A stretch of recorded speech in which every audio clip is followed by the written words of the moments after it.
আজকে আমরা দেখব গোসল করার এমন কিছু কৌশল যা দেখে আপনারা বলবেন এগুলা কেন আগে দেখি নাই।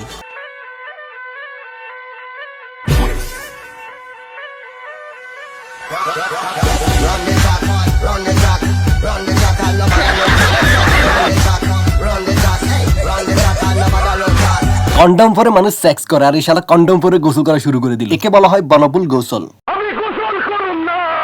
তো তুই গোসল করবি না, ঠিক আছে, এরকম কুত্তার মতো চিল্লানো মানে কি? মানুষরা যখন একের পর এক শপথ নিচ্ছে আমি গোসল করবো না, তখনই ইঁদুর শুরু করলো গোসল করা। তারা বলতেছে আমরা ইঁদুর হতে পারি কিন্তু গেদর না।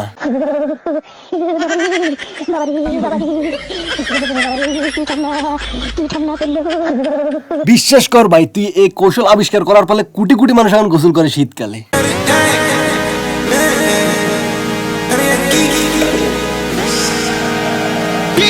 মোটা আন্টি এটা কি ছিল? মানে একটা থেকে একটা পুরো ডেঞ্জারাস।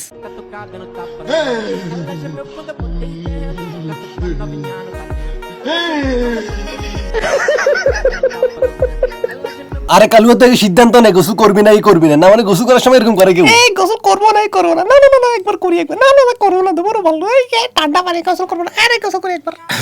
ইয়া গোসল করবো। তুই গোসল করবি কর, এরকম ডেঙ্গু মতো মাথার কারণ কি? পানির ডরাই লজাফ ওয়াল্লা গো। কি রে আল্লাহ, কি হইছে? তুই সব তো ইয়ে গেছিস কা? ওরে ওরে শালা বেটা মারা গেছে। আই হায় রে শালার পুত, এরকম ভাব নিলে এরকমই হবে।